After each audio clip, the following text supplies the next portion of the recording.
Hey, what is up, Launch Coalition? I'm so excited that you guys are able to join us for this week's featured guest expert. You are in for a real treat. I am so excited to introduce you all to this week's guest expert. His name is Doug Crowe. I respect Doug for so many different reasons, and we're going to get into a lot of those reasons here in our conversation with Doug today. But on a really high level, I want to tell you that Doug is a best-selling author. He's a brand strategist. He's an investor. He's been in the game for a long time. He's not one of those people that is always doing something different every other week. I've been on Doug's email list as a consumer for literally years, and I respect him for so many reasons. One of which is that this guy, he's got it really dialed in. He's been doing it for so long. He's such an expert at what he does that anyone who comes into his ecosystem, Doug is just like, you know what? I'm going to show you how to become a best-selling author. And I'm going to make sure that you actually hit that milestone, and I'm going to help you do it in a way that actually grows your business. Doug is a wealth of knowledge in all of those areas, which is why I'm so excited. Doug, welcome to the Inside of the Launch Coalition. Wow. I hope I can live up to half of that. That's great. Thank you for having me on. I appreciate it. Of course. We are so grateful that you're taking the time to join us here live today inside the Coalition. Doug, I do want to ask you, obviously you heard me give a little bit of an off-the-cuff bio for you. In your own words, who the heck is Doug Crowe? Oh my gosh. Well, the way you said it was just fine for me. I've been around the block. You know, I'm not 25 or anything. So I was around before the internet was even available. So I have some basic psychology and sales and marketing skills that were instilled in me way before things got divisive and fast. But we still use a lot of those principles today. But yeah, I've helped about 270 people become #1 best-selling authors. I've worked with a lot of what I like to call the most famous people you've never heard of. People who have invented GPS, criminals, politicians, sometimes the same thing, athletes, a lot of leadership people, and they all have a unique story. And that's the most fun I have in my business, is listening to people's stories and how they can make a difference in the world. Yeah, I love that. And man, I didn't know that stat. 270 #1 best-selling authors. Talk to us about that. How did you get into publishing? How did you become a best-selling author? And why are you so passionate about it? How much time do we have again? I spent, I'll give you if you just cut me off if you want to, but I graduated Northwestern in radio, TV, and film. So I have a media background. And I was working at a TV station, CBS in Cleveland, and Robert Allen walked in, and he had this thing called No Money Down. This was, back in the 80s. And I'm like, wow, that's really cool. I'm the lighting director. I'm turning lights on and off and fixing broken bulbs for a TV station. And I said, how do I do this real estate thing, Mr. Allen? Oh, just come to my high-price seminar. Well, he didn't say it that way. He said, come to my, it's $5,000 for the weekend. And I'm making $3.15 an hour as a lighting director for CBS Chicago.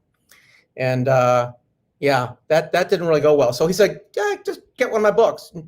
I went and checked out his book from the library because I couldn't even afford to buy it. It's called No Money Down. And, a year later, I bought my first property. 10 years later, I bought several properties. Within 15, 20 years, I've amassed, several hundred real estate properties. I owned my own training company. I taught people how to invest in real estate. I had my own radio show on ABC radio in Chicago about real estate investing. And during 2008, Doug's little empire crumbled.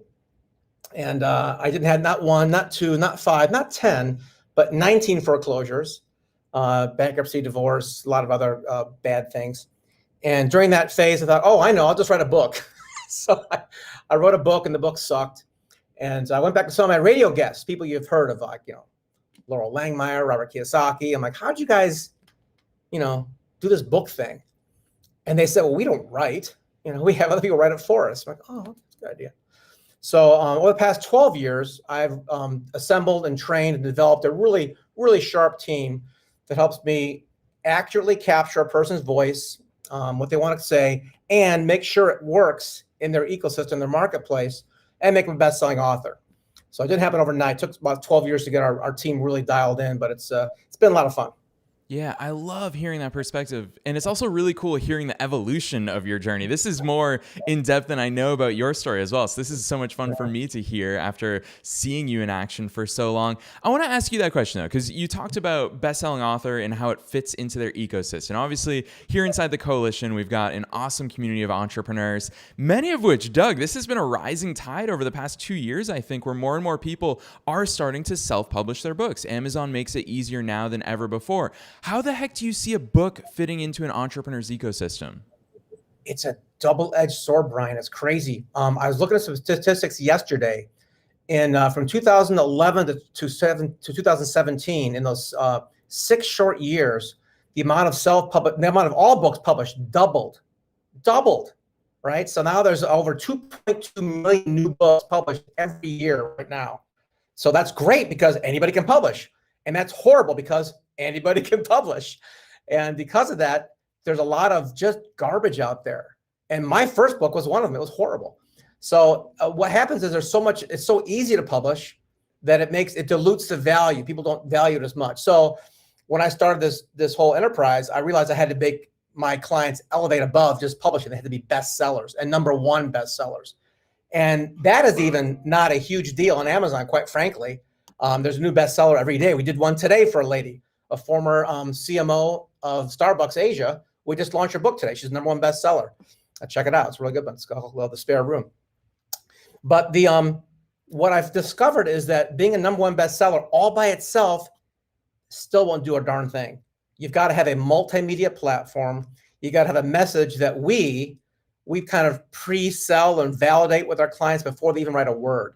So we do a lot of focus group work and things like that, some research to ensure that when they go to create their book, whether they write it themselves or we go start it for them, in either case, we know in advance the audience is looking forward to it. We've taken out the things the audience does not want. We have some sneaky ways to find that out. And we give them exactly what they need, what they're hungry for, so that our clients become what I call slightly famous in their industry. I love that. And especially because, Doug, even though you're in this industry, you're the first one to say, yeah, no, excuse me, a #1 bestseller doesn't necessarily mean instant success. Doesn't really mean anything. That's really the start of your journey. Take us from, okay, you hit #1 to actually using that to your advantage. Yeah, I'm a big fan I'm not an engineer, but I love reverse engineering success. So one of the things we do with our clients, which in my industry, I don't know if anybody else that does this, and if my friends are listening, I got people that copy it because you should do it. And that is, before a person writes or has someone write their book, we do about a 30-day, really in-depth validation. We do focus groups. We create about 6 book covers and titles, and we test these ideas with their target audience, make sure that people actually are interested in what they want to say. Then we go one step further. We'll go and catalog the top 20 to 30 books in their industry, take a look at all the Amazon 3-star reviews, collate them, make a pie chart, and find out what their audience actually likes about other books in their genre. And equally important, what things they don't like. Because a 1-star review, people are just ticked off, right? They're just angry. 5-star review, they got nothing constructive to say. Oh, I love you. It's, somebody's mom. But a 3-star review is somebody who's read the book and has some constructive feedback. So we focus on those reviews and we collate them and we come up with some great data for authors before they actually start their book. And when we do that with our focus groups, oh my gosh, we get stories from the audience. We get other chapter title ideas. It's almost user generated in a lot of ways on terms of getting a person's book and their idea out there. But the biggest benefit is there's no more fear, hesitation, or worry that their idea is not going to work because we've already tested it. Yeah, and really, really tactical advice that Doug just dropped on every single one of you. Look at those 3-star reviews. Doug, I love how you called out the 1-star reviews. There's not much useful data in there because you're right. Those people are very pissed off at one reason or another. So yeah, the 3-star reviews, that's where you've got that wiggle room. There's some good in each of these books. There's some bad in each of these books. Steal those ideas. I recently read that book, it's called Steal Like an Artist. And the author there argues, he says, look, no idea is completely made for the first time. Every single thing is stolen. So steal like an artist. Improve on everything that's already out there. We've got an incredible website called Amazon, which has millions of titles for us to learn from and steal from. So Doug, really good advice there. I do want to talk though, because it's a sexy topic. Everybody wants to be a best-selling author, and you've really cracked the code when it comes to helping people do that. Give it to us in its realest terms. How the heck do we become a bestseller? It's simple, right?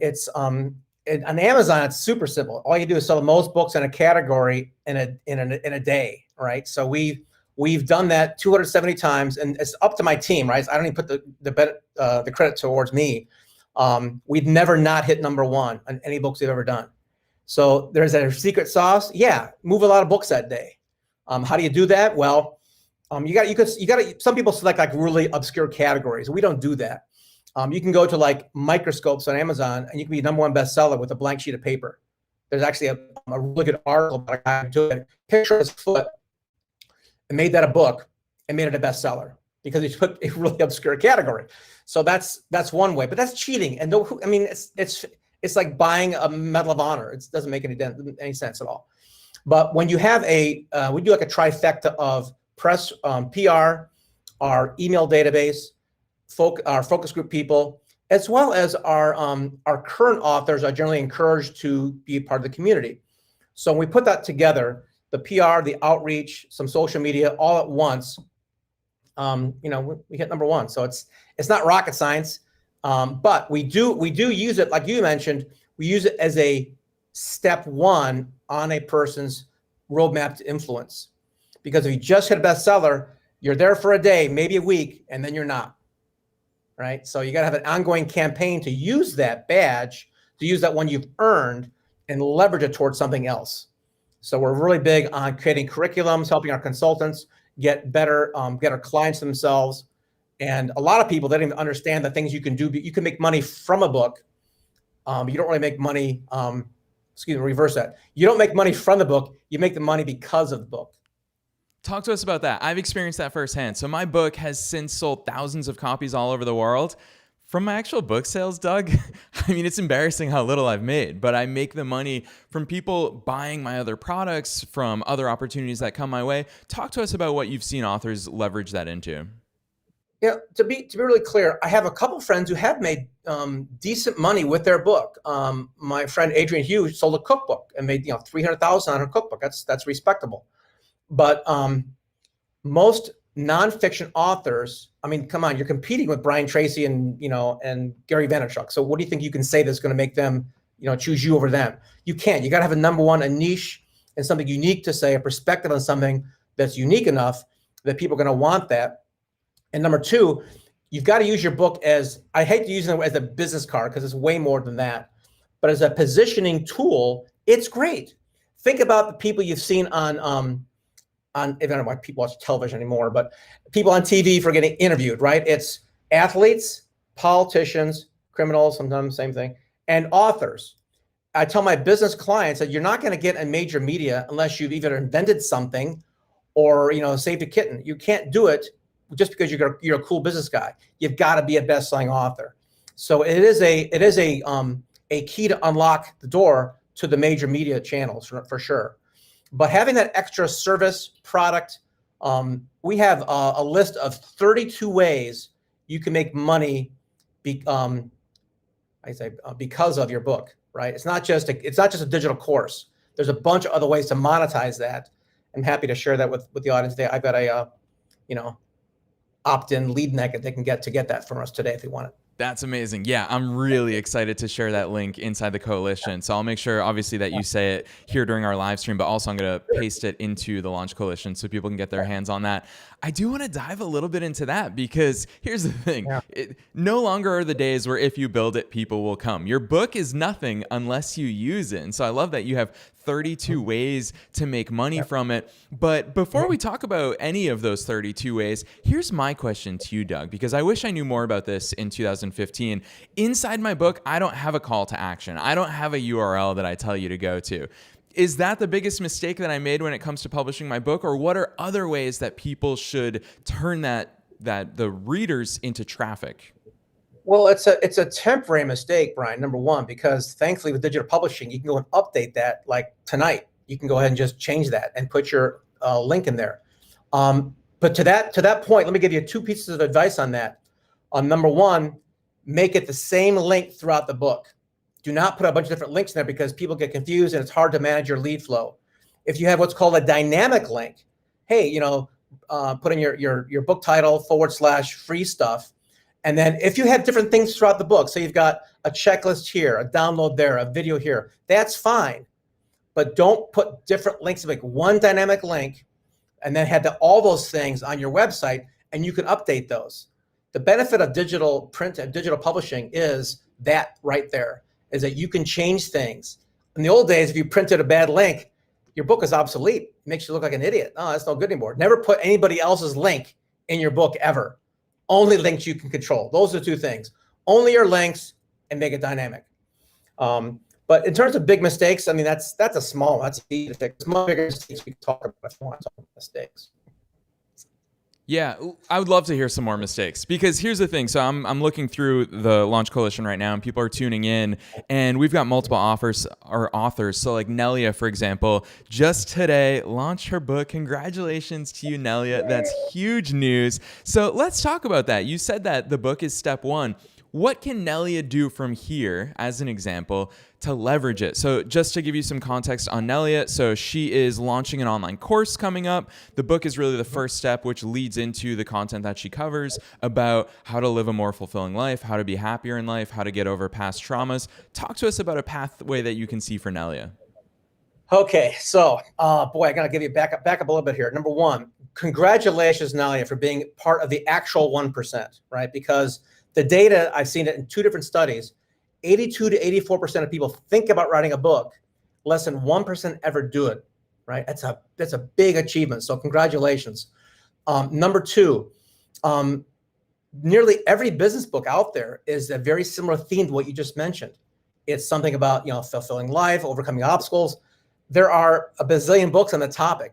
So it's super important to have a very unique perspective on that is, people are going to say, huh? A little contrarian, or aha. A pattern interrupt is something where you've interrupted the flow of saying something like, a great title I love from a book called Crazy Sexy Cancer. Whoa, what's this? Sexy cancer? What's this about, right? You put two things there and it interrupts their brain pattern. You go, I have to know what this means. So you've got to interrupt them for awareness. But for delivering value, it'd be great. And if it's not in your book, it's okay, because you can always put it in your marketing, but have a very unique niche on that.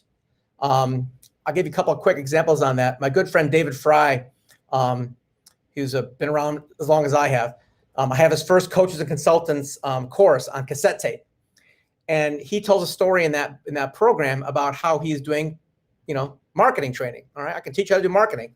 And his neighbor came to him one day and said, "Hey, I've got a pool and spa business. What should I do?" And he gave him some advice over the fence. Here's what you could do. Oh, that's a good idea. Thank you very much. You could help me more with that. So he hired him to help him out. David took his existing course, changed the word business owner to pool and spa distributor, right? And then marketed his course to the Pool and Spa Distributors Association.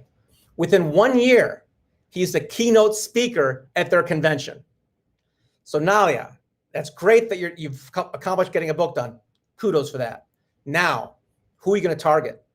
If you target everybody, I'm sorry to say this, but it's not going to work. No one goes on the internet and searches a problem. How do I feel better? Right? They're gonna say, how do I get over my divorce? How do I, get more courage asking my boss for a raise? The more hyper specific you are on your solution, the more people gravitate to you and go, oh my gosh, she's reading my mind. So in your marketing, see if you can niche that out into one specific area. And the last thing to do on that is, there's one-to-one marketing, we all do that one at a time. We're having a conversation right now, but it's going to multiple people. But think about, if you do have a niche, Nelia, what organizations would benefit from that information? If you're going to focus on a specific industry, psychographic, even geography. I have a couple clients who do books about specific things in their state. I'm like, that's fine. You could do that. There's plenty of people in a state to make a living from. You could, Seth Godin says you can make a very handsome living with only 1,000 clients. So. That's it. That's really, really good advice there, Doug, because you just drew, in my opinion, you drew a clear distinction of what's in your book is only one half of the equation. Actually, I'd argue, as a marketer, I'd argue it's even way less than half of the equation because really the marketing is where it's going to determine the success of your book. I'm sure that there are the best business books ever written, probably never sold because they weren't backed by the best marketing ever. And so really the books that rise to the top are the ones that have incredible marketing. So Doug, talk to us about a marketing plan for a book. And I'm going to, after you answer this, I'm going to spoil a little bit of what you do for the audience because I think it's freaking genius. And I'm so excited to give my perspective on what you do incredibly well. But first things first, give us an example of a marketing plan for a book. Oh my gosh. There's a book that I have, and I've never finished this book, like a lot of books, what Brian just said is actually true. 54% of books that are purchased are never opened. Of those that are opened, half of those are never finished. So yes, marketing does trump content. Darn it, all that work. A marketing plan, we design our marketing plans based on the audience. If we're going after millennials, then forget Facebook. We're going to go Instagram, TikTok. If we're going to focus on C-suite executives, it's LinkedIn and referrals. So the marketing plan, the essence of it has to be in the foundation of where are my people going? I've got people working in the Alzheimer's space right now. I'm like, we need to focus on the Alzheimer's Association, AARP, big organizations that would benefit from your information and have value in what you're teaching them. So go to where your audience is. And the more specific you are, the easier it is. And the more they'll resonate with you and go, whoa, yeah, I want this. So it's not that complicated. It's just find your audience and give them what they're looking for. Yeah, it's really a strategy, not a plan. A plan will take like 8 pages, but strategy is if you open up a McDonald's, put next to a Burger King. I love it. I want to ask, because you've brought up associations a few times. Talk to us about that. I don't think, as far as I know, no one in the coalition is approaching associations or organizations with their book. Talk to us a little bit more about that. Well, I got a story for you that's not my client, unfortunately. It came from a good friend of mine. And he showed me this book, right? And I had a real estate background, so I looked at this book on foreclosures. And I look at this thing, it's 90 pages long. It's not even big enough to have a spine on the book. And I'm reading this book, and it's garbage. I mean, it is bad. I mean, I have a real estate background, but even as a consumer, I'm reading it, I'm like, this is the most sophomoric piece of drivel I've ever read in my life. And my friend Steve says, yeah, check out what she did. She took this book to the National Urban League and said, hey, I'd like to give you guys, 100,000 free copies of this book, How to Avoid Foreclosure. And I'm sure some of your constituents would benefit from this. They said, free? He goes, yeah, 100,000 free copies. They said, sign me up, let's do it. Great, they inked a deal. And then she said, now, in order to fund the printing and shipping and all that stuff, we're gonna get a corporate sponsor. They'll probably put their logo in the back, maybe a cover letter. Is that okay? Yeah, sure. Sign this, had her deal done. She went to Bank of America, Wells Fargo, and I think Chase, and said, I just inked a deal with the National Urban League for 100,000 copies of my book. And I'm pretty sure some of these people are your clients going into a foreclosure, number one. Number two, I know you donate X millions of dollars a year, part of your community outreach and nonprofit work. And you send people magnets and calendars, which get tossed in the garbage. I'm looking to get one sponsor for this book. I've got the deal done, looking for this money. She had a bidding war. She did a round robin auction and raised $3.1 million to print and ship her 100,000 books to the National Urban League via, I think it was Wells that sponsored it for her. Holy cow. Already, I'm just like frantically thinking of all the different coalition members that I'm going to tag in this because that right there is proof. And as you said, it's not even about what's in the book. It's about the wrapping paper that she put around it and sold it to an association. Yep. And you could do that for a small one, medium. You don't have to do something big like that. You can start with a small one and do it again. You don't have to, there's a rule that says you only do it one time, right? So you can do as many times as you want, but it's kind of sometimes in my world, I have a lot of corporate sales background. It's just as easy for me to get into, a big company as it is to talk to a small company. So, magic of thinking big, do it. Yeah, for sure. I couldn't agree more. Doug, I want to ask you this because in my world, in my little corner of the marketing world, so I pretty much never drive traffic to my Amazon page. I've got my free plus shipping funnel. I'd rather give free copies away of my book from there, get people's names and email addresses, upsell them, all of that. But as a result, it does kill me. It eats me up inside, Doug, especially when I get your emails, is I know how little Amazon reviews I have, even though thousands of people have read my book. I know how inactive my Amazon page looks. How are you balancing the distribution act of that and sending traffic to Amazon? That is a great question. I encourage most of my authors, not all, but most of them, to do exactly what you kind of decide. Let's do the launch in Amazon, get you bestseller status, handful of reviews, and then use that badge of honor in our press kit, our media outreach, and focus on that. And the free book funnel, all that stuff. Because at the end of the day, who cares how many books you've sold? I saw an Instagram meme from a really sharp financial person today that said the CEO of Shopify is worth $8 billion and has like 11,000 followers. But we always follow the people with 1 million followers. We call them influencers. Sorry, what the heck are they influencing you? How to buy shampoo?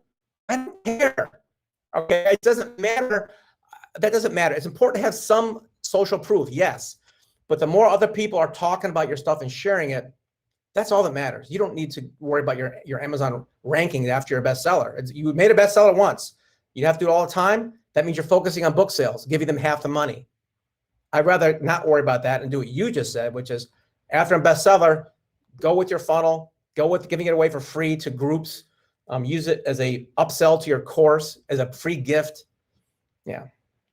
Awesome. I'm going to call you out for a second, Doug, because I want the coalition to know one of your biggest strengths that if they're sitting here watching, I hope that as they're watching this live stream, and I love refreshing the coalition and seeing who's tuning in here today live. This is awesome. So you guys are looking at Doug. Doug simplifies things. There's no BS or fluff around Doug, which is why I'm so excited that he's here with us inside the coalition today. But I do want to give you a little bit of a transparent call out. So I've been on Doug's email list for ages. Now, Doug, his strength, in my opinion, is the fact that when he's working with someone, he has an army backing him and he has a loyal army that supports him. And so when Doug is working on a new book launch, Doug emails his entire list and he's like, hey, crew, like you guys are all part of my family. We're all in the army together. Let's all support each other. And people, I've found myself downloading free Kindle books and reviewing these books that I would never typically read from these genres, but it's because I know what Doug is doing. And Doug is such a good dude when he does those things. So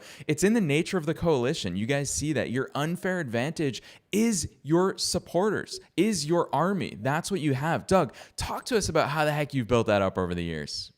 I got to tell you, I'm actually taking my marketing to a whole new level with this exact concept, Brian, because I'm looking at the ecosystem of social media now, and I see everyone talk about these words that I just make fun of: thought leadership and influence and all this stuff. I'm like, you people, there's like, 1 billion web pages. You know what a billion is? You know how many people think they call themselves a thought leader? Who are you, Yoda? You're not leading my thoughts. It's ridiculous. But there's another thing. A side of that coin is community, which you just described. And when you take a look at marketing there's 3 ways to do it. Right? There's earned media, there's paid media, and there's owned media, right? So earned is this, okay, I got in the Huffington Post today. Paid, all right, I run a Facebook ad. These things last for seconds.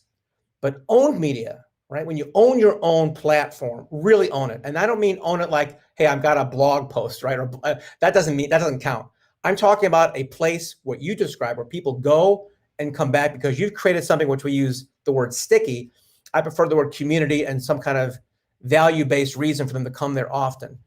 But yes, if you develop a community and give more than you receive, I'm a big fan of Bob Berg. I'm part of his group, the Go Giver. And when you do that authentically and consistently, you don't have to work anymore, because the most important thing about marketing, again, is not talking about your book, right? How many times can you go on Facebook and say, I'm selling my book today. I'm selling my book today. I'm selling my book. People can get bored of that like the second time. You must have other people talking about your stuff. That's why celebrity branding works. That's why social proof works. You got to have other people talking about your stuff. And why would they do that? Well, what's the incentive? If you don't have an incentive, it doesn't work, right? Why do people share cool Red Bull videos? Right? Ask yourself that. Why? Why do we share a funny cat video? Why do we share somebody else's book launch?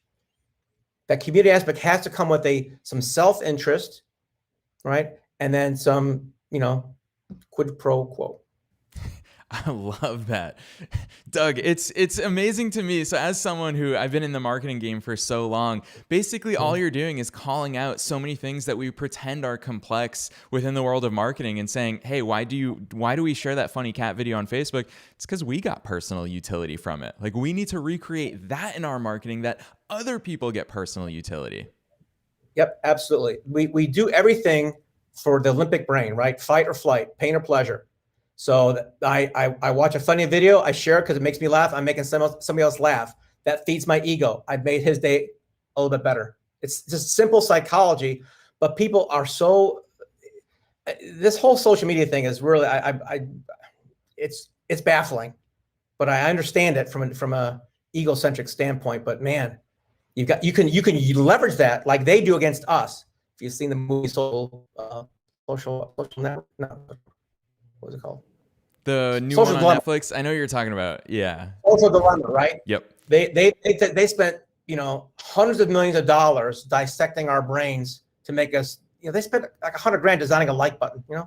So they do that to sell ad space, and they conquer and divide and make us angry and happy so they can sell more ads. They've been doing it for I don't know, 1,000 years or maybe a couple hundred years, but these guys are doing it at a higher level. You can use the same thing for the good as well for the evil, which is to build your community and not feed the dragon.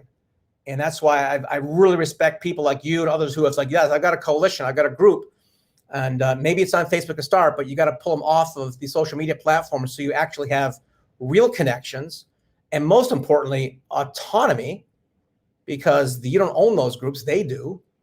So it's super important to leverage psychology and build a community which has value, and that's all you really need to do. And the bigger that gets, of course, the more money you make, which is the end game.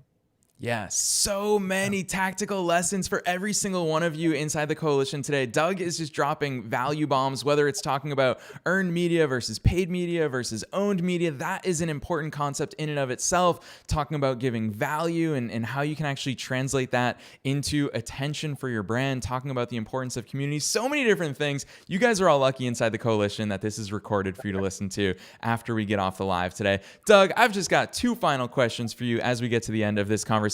First things first, I want you to tell, because we have quite a few authors inside the coalition, what sort of services do you offer in helping authors?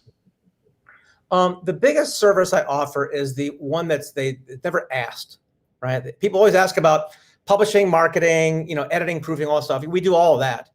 But the hardest one to talk about is the one that, like, should you even write this book in the first place? What's your intention? What's your real goal here? Is it to sell a book? No, it's not. It's what the book will do for you and for your clients. So we do, matter of fact, one of the things I'm going to give to all your people is I've got we all know what a lead magnet is, right? We give away a checklist or a blueprint, and those are nice. I'm doing something kind of crazy where I'm actually doing a custom giveaway to every single person. And it's a way I can ask you about a dozen questions about what you're trying to achieve. And then I will manually go in there and give you a blueprint on how it can work in your industry. It's called the Roadmap to Influence, and it's not influence, it's a roadmap to get you there. But if you go to go.realbestseller.com, your people can download that and fill it in and give me about 2 or 3 days to get back to you on that with the roadmap feedback on that. And it's a custom way to understand who you are, who your message will really resonate for, and how you can monetize it with some of those 32 things I talked about. Holy cow. That is incredible, Doug. Give us the link again. It's go.realbestseller.com. All right. So to all of you in the coalition, I'm dropping that inside the live stream Q&A thread right here, which means it'll also stay there when this live stream becomes a recording. So Doug, is that the same link? That was the second part of my question. Is that the same link for people to get the 32 ways to make money from your book?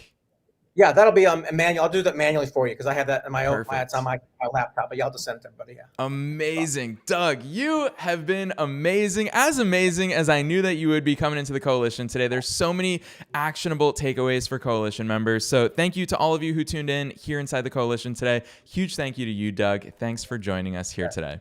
Thanks, Brian. Pleasure.